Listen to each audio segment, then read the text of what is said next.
I really like what I've seen from the team so far. We've had a lot of time on the road, and I just think that's always valuable. We started out this year with an 18-day foreign tour, so getting to see a lot of just the dynamics of time on the road and time together.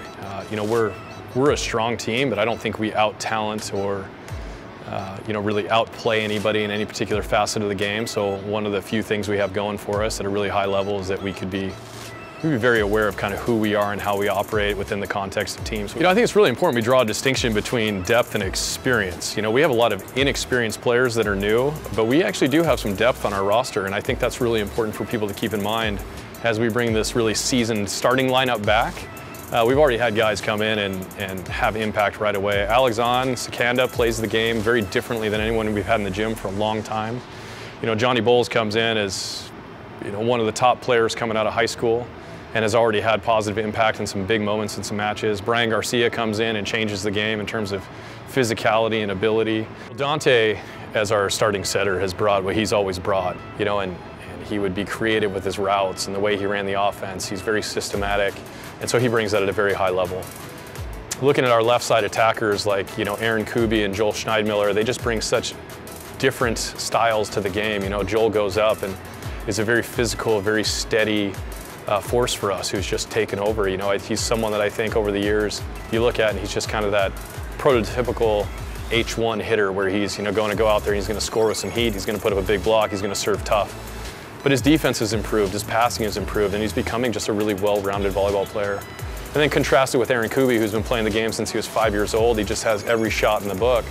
And he comes out there and just adds a whole different savvy and style to the game. And you know, when he's on, I think he's about as good as any player in the country. Then you look at Karl Bock, who comes into our program very unproven, out of the Midwest, you know, was on a youth national team roster, but comes in and after the first couple seasons, you know, hits basically zero in his time on the court, and then makes just this incredible jump from the 17 to the 18 season where he's out there hitting above 300 as an opposite, taking big swings for us. Is probably one of the best right side blockers in the current game. In the middle of the court, we've got two guys that are basically 7 feet tall, between Scott Static, who comes in, you know, proven when he's, you know, statistically the best blocker in the world in his age group at World Championships, and you know, I think his junior year in high school, to becoming one of the best statistical blockers in the country. I think he was number 2 last season. To Austin Wilma, who comes out of Crespi High School and is totally unproven, and walks in and ends up, you know, a starter on our program's roster halfway through last season. But these guys just are such a force in the middle of the court, and again, so stylistically different. And then David Libero has just, you know, this 5'11" or 6-foot outside hitter out of Northern California that's been one of the fiercest competitors we've had. Does whatever we need him to do, and he's one of the most effective team captains we've had over the years. We hired Aaron Johnson as our full-time assistant.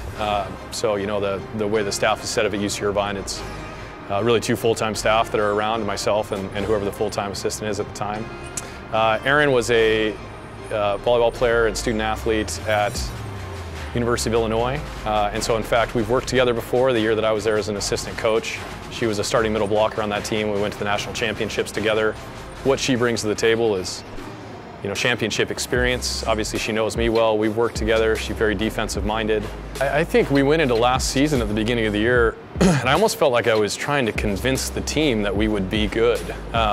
We were so unproven. You know, I mean, we were a good team in 2017. You know, you look back on that season, there was one team to beat Ohio State on their home court, you know, in 40 or 50 attempts, you know, and we were that team to go in there and do that. And we made a really good run, you know, strung together 10 or 11 wins at the row at the end of the season, and certainly felt championship relevant at the end of 2017. And then we graduated guys like Tamir Hershko and Thomas Hodges and Michael Saeda and Dylan Hoffman, and you know, these really iconic names in the program. And so coming into 2018, even though we had a lot of really talented players that had seen a little bit of time on the court, we were very unproven. So that first half of 2018, I felt like we were really just trying to convince everybody that we could be good. And then we turned it on, and when we got good. This year, I didn't feel that.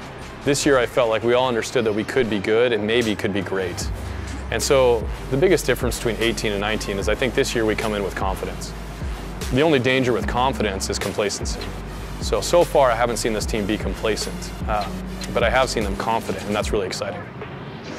This is not the easy road at Irvine. This is not the easy path. You know, we're not designed to facilitate success. I think a lot of things about the UC Irvine experience actually, if difficultate would be a word, you know, I mean, that's what we're doing. It's not facilitating success, we're actually making it more difficult here. And so it's the collection of those things, I think, that has made Irvine strong over the last decade and a half.